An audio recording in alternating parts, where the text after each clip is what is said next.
Good evening, everyone, and welcome.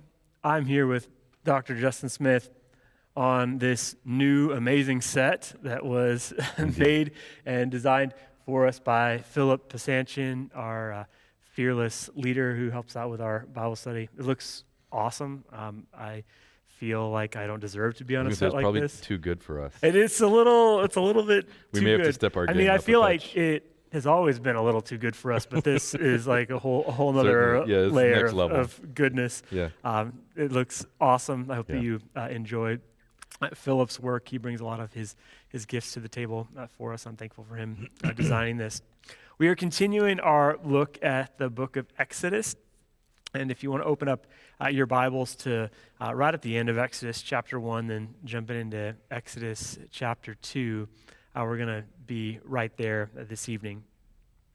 So at the end of Exodus 1, which is something that we looked at last week, we talked about some of the issues with racism and fear of the other that we see in Pharaoh as the Israelites are multiplying. There becomes this anxiety and fear around them. You know, what are they going to do? Are they going to take over? What's that going to look like?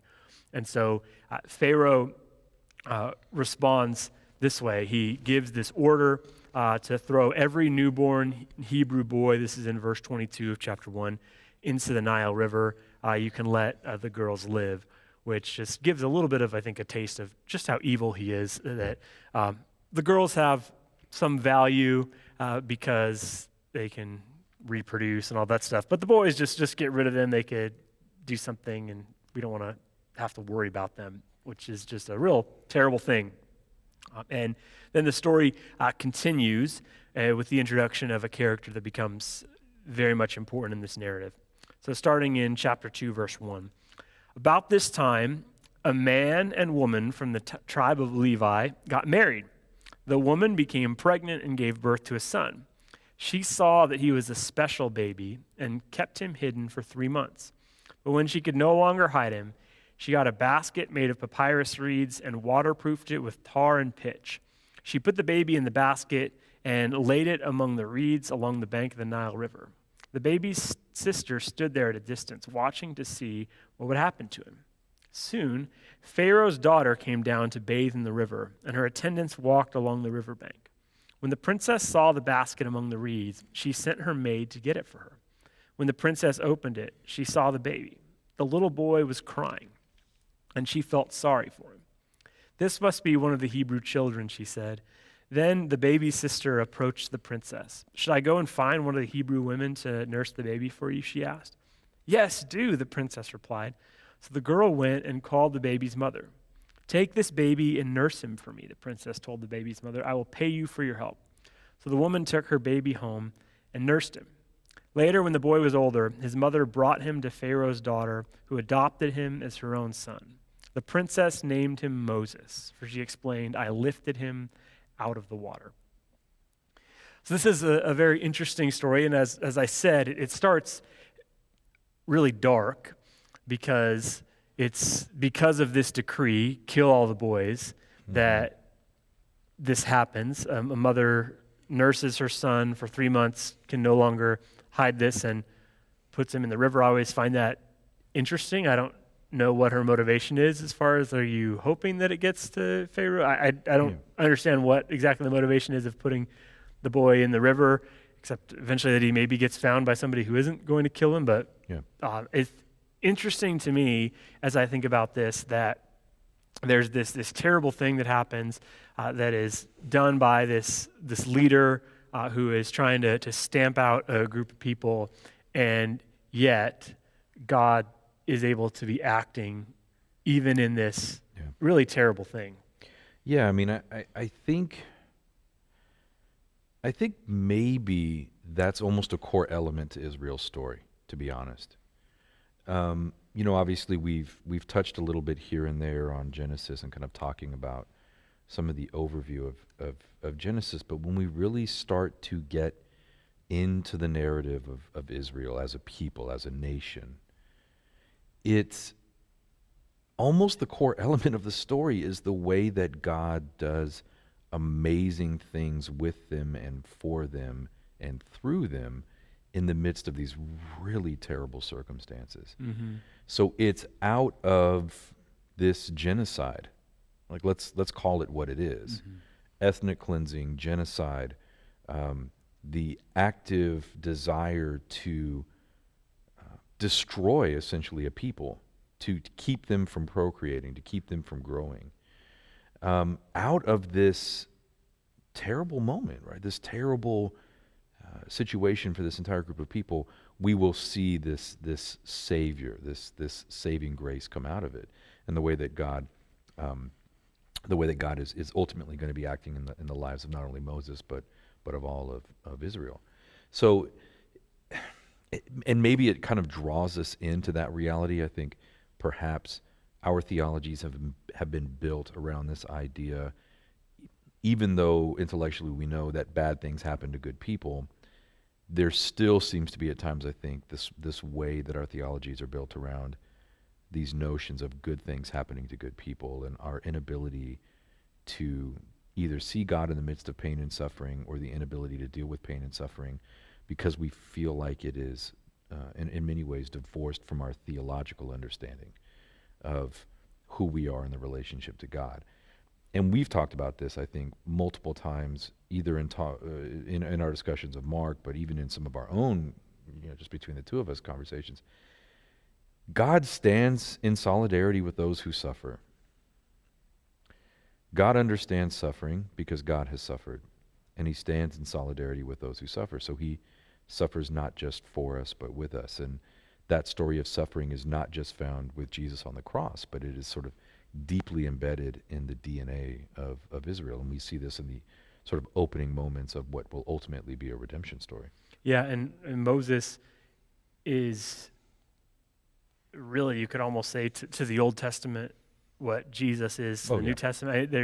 There's a lot there. There's other characters that are very important and Sure. have their own moments.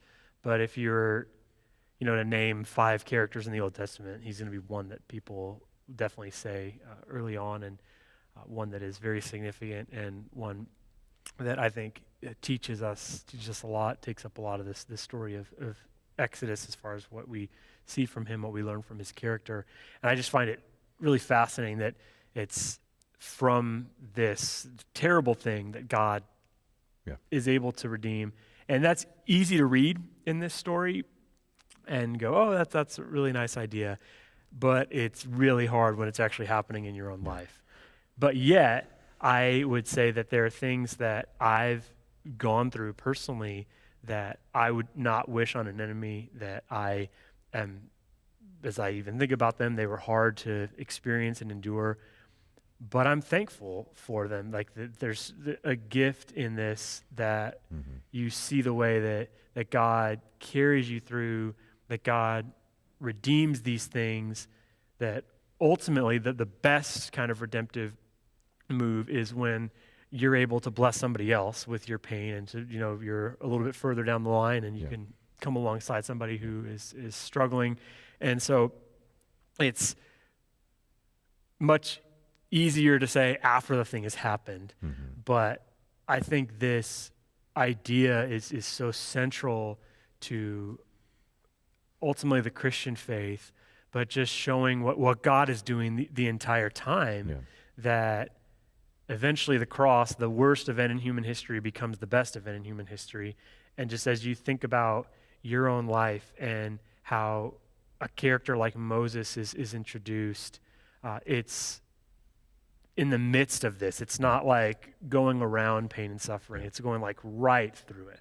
Well, and it's also this sort of interesting way that we consistently see in this larger meta-narrative of Israel, or this larger meta-narrative of God, that it's God who is choosing those from humble circumstances, unlikely circumstances, and it's greatness that emerges from that, right? It's not greatness from greatness necessarily. It's greatness from some of the most unlikely places and unlikely people. And Moses, I think, fits very comfortably with that. I mean, you have a child born in slavery who should be killed according to what Pharaoh wants, And it's really the strength and courage of some amazing women in this narrative. We talked last time about the midwives, but we also have to look at Moses' mother and his sister and how they are there and putting themselves in incredibly... Women are really running things, let's be honest. I mean, Yeah. 100%. I mean, this... I think it's easy, at points for us to sort of turn the focus to Moses, and obviously there are going to be tons of places to turn the focus to Moses, like even in the next few verses. But in the middle of all this, we have some really powerful, courageous women without whom there is no Moses. And we could say the same thing, obviously, about Jesus. I mean, without Mary's strength and courage as a young girl, sort of being told about what was going to be happening and all of the sort of societal issues and cultural issues that come out of that, without Mary stepping into that space and going, yes, where would we be? So it's just a really interesting way to kind of reorient ourselves to the humbleness of all of this, the unexpected of all this, and the way, again, that God is choosing and using some of the most unlikely individuals to bring his story to a lived reality. Yeah. Yeah. And that theme does definitely pick up with Moses Yeah. immediately. So let's go ahead and keep reading in verse 11 of chapter 2. Many years later, when Moses had grown up, he went out to visit his own people, the Hebrews, and he saw how hard they were forced to work. So Moses grows up in a lap of luxury because he's connected to Pharaoh and Pharaoh's house, but he goes to see the ways that they're being oppressed. During his visit, he saw an Egyptian beating one of his fellow Hebrews. After looking in all directions to make sure no one was watching, apparently he didn't do all that well, but Moses killed the Egyptian and hid his body in the sand. The next day, when Moses went out to visit his people again, he saw two Hebrew men fighting. And they say, and he says, why are you beating up your friend? Moses said to the one who started the fight. The man replied, who appointed you to be our prince and judge? Are you going to kill me as you killed that Egyptian yesterday? So Moses, it says, begins to think, everybody knows what I did. And sure enough, Pharaoh heard what had happened, and he tried to kill Moses. But Moses fled from Pharaoh and went to live in the land of Midian. So Moses, in a moment of passion and frustration, kills somebody. And just as you said, God using unlikely people, this continues that theme, because oftentimes I think when we think of, murdering somebody or something, that would be when my story with God ends, perhaps, when it's, sure, it's not going to continue. But ultimately, God still has more for Moses to do, a whole lot more. Yeah. But he, in this heat of passion, kills someone. Yeah. I don't know, there's so much in relatively short span that's taking place here in very few verses. I mean, some of what immediately comes to mind is oppression, and how difficult oppression is, and how I think at times we have these very sort of measured ways that we think oppression should be countered. And I would certainly argue that generally that's probably the right approach to take. But there's something very sort of visceral and emotional about this. And I have to wonder if there's not something conflicted in this moment too. So here you have Moses, who has been masquerading as an Egyptian pretty much his entire life. That somewhere deep down, in some way or another, I mean, it's not clear from the narrative, I think he understands who he is. He understands that he is a member of this oppressed group, but he has grown up in the lap of luxury. He has grown up in privilege. He has grown up with power. He has grown up in a space where he has been shielded from this experience of oppression.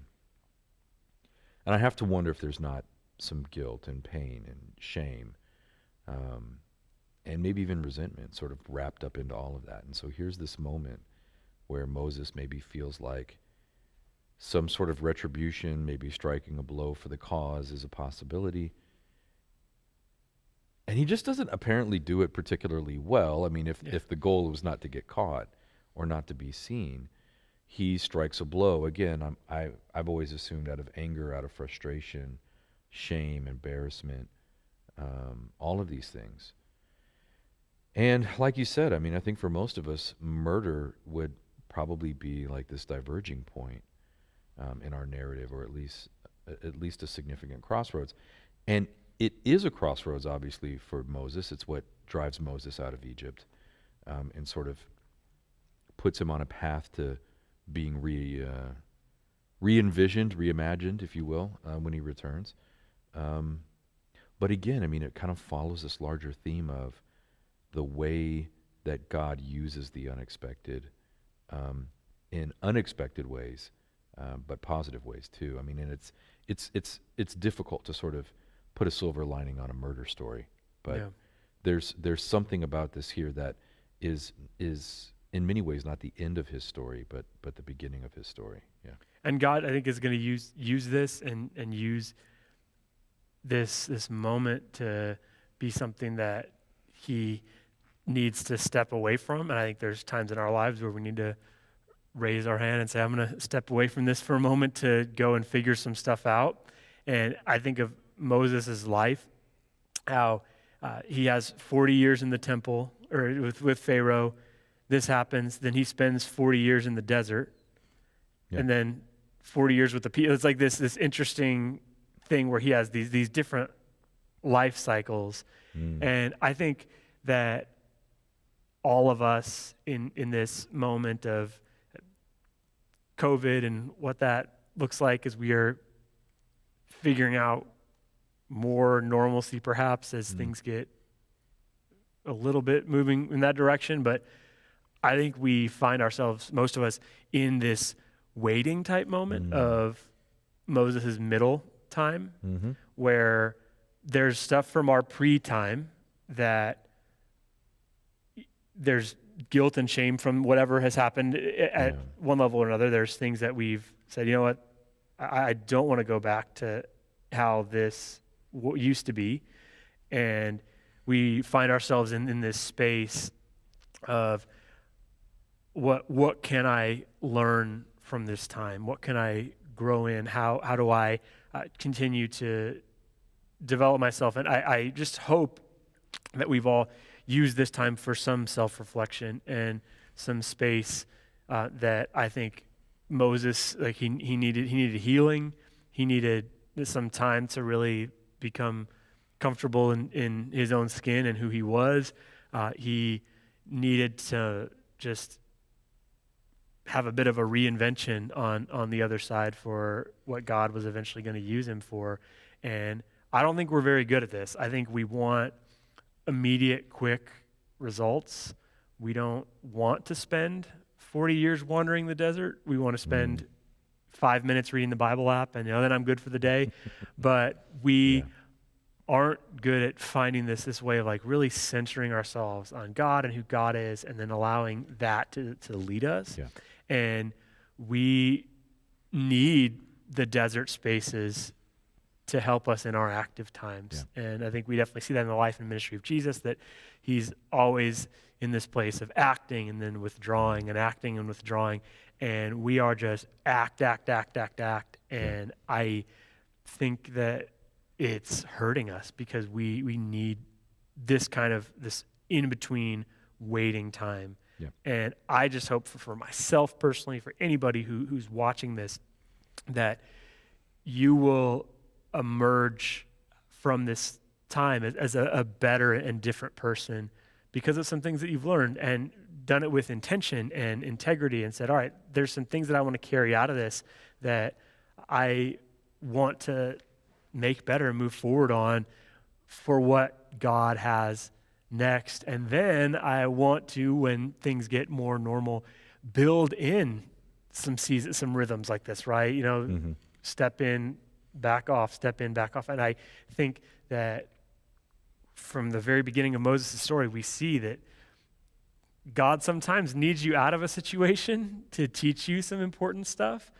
And you need to step out of that situation and sit there and learn and be a student. Yeah. I mean, I think it's interesting that in a lot of ways, I think many of us are sort of working to this moment of being a finished product. And what I see over and over in Scripture, and what I see really well in the life of Moses, is that Moses is never really a finished product.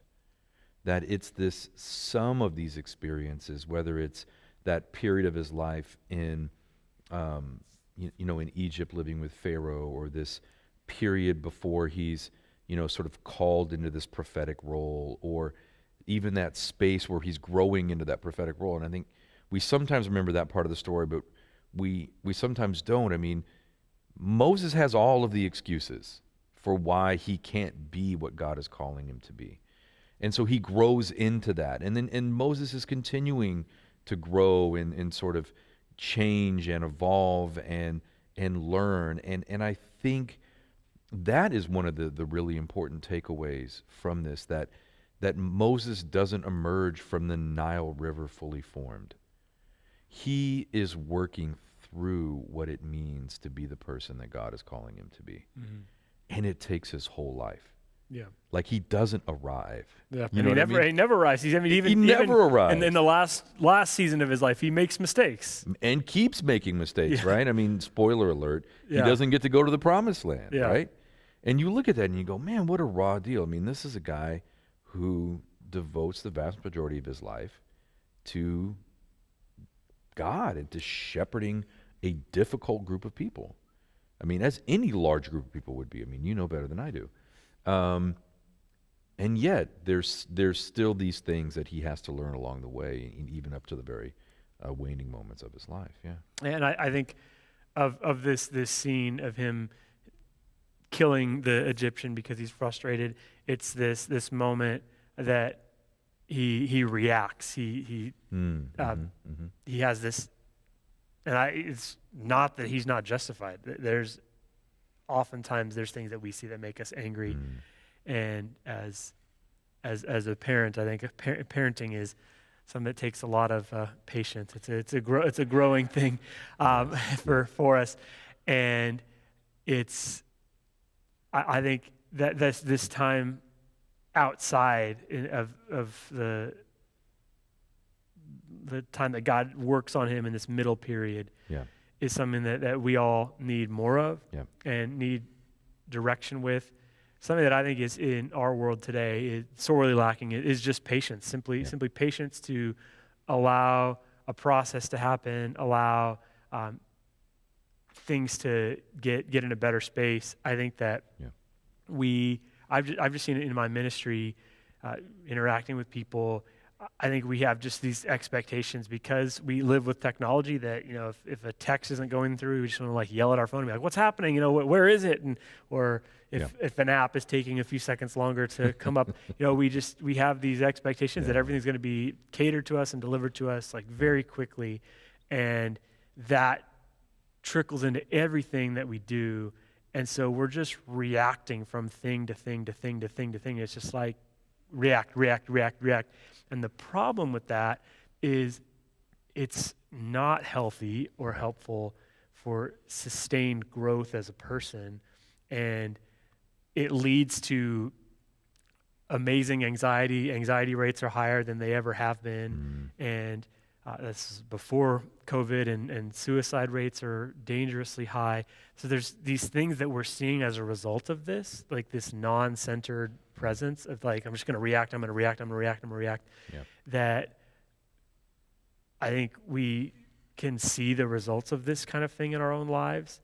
And we need those times of retreat for God to work on us. And how do we find our Midian moments for God to grow us in the midst of our lives? And that's a challenge. Well, and it's even interesting here in chapter 2, and we haven't really read this part of the text, but when Moses goes down to Midian, one of the first encounters that he has is with this group of women who they're trying to water their flocks, and these other male shepherds come along and chase them away.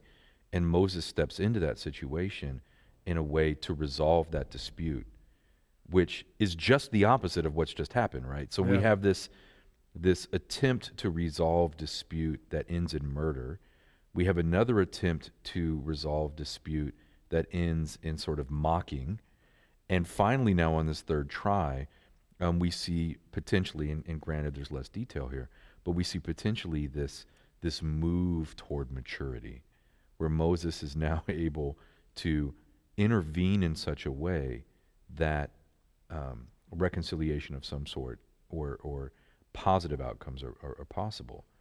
And so I think even just leaning into that growth process, even if it's small and incremental, and even if it requires at times some painful miscalculation, is really important. But I think the patience element is is again really an important thing. I've said it before and I'll say it again. Discipleship is an art, not a science. We get better at it as we practice it. And our practicing of this thing is a lifelong practice. It's a lifelong journey. And I think that's just one of the really wonderful elements of this narrative. And I have to admit, even kind of prior to this conversation that we're having now, I haven't really thought as much about Moses' middle times, Moses' periods of growth and development. I always kind of flash to the big moments, to the plagues, to the Red Sea, to the desert moment, to the Sinai moments. Those moments don't happen without Midian. Mm-hmm. And I think that's a really important point that you bring up. Yeah, and I think that it's something that we, like when we see our weakness, we want to bury it in the sand. Mm-hmm. And we want to pretend like it didn't happen, push it off to the side. Mm-hmm. And you might be able to do that once or twice. Mm-hmm. But something that I've learned is the stuff shows up eventually. Yeah. And oftentimes what's worst about it is it's the people you love the most who it's going to hurt the most. Mm-hmm. And I think we want to bury that stuff in the sand and just be like, oh, I moved on, and not do something about it unless someone like calls us on it. Yeah, sure. And it's a sign of maturity to say, all right, that happened. Let me address it. Let me see where it came from. Why do I keep, going to that pet sin or whatever it is? Yeah. And how do I grow from here? Yeah. And how do I mature? And that's something that I think we all need to be in process on. As you've said, Moses never is a finished product, and that's encouraging for us because there's things that we all need to do. But there are times when you, I think, do see him leaning more into God's presence and allowing God to lead him in some positive ways. Yeah. And as we think about times when our sin shows up, I think it's really critical that we would have the maturity to not just bury it, but to say, all right, that came from me, and let me think about how I can do better next time. Yeah. Because it is the people that we love the most who we have the potential to hurt with this stuff the most. Yeah. And so I hope that you've enjoyed this conversation, that you seek out Midian moments for God to transform you and grow your heart. I know that I need it just as much as you all do. If you want to join us for prayer, we'll be meeting on our Zoom link at just a few minutes, and you can email me, Brian with a Y, at Glendale Church for that information. Thank you guys for joining us.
you.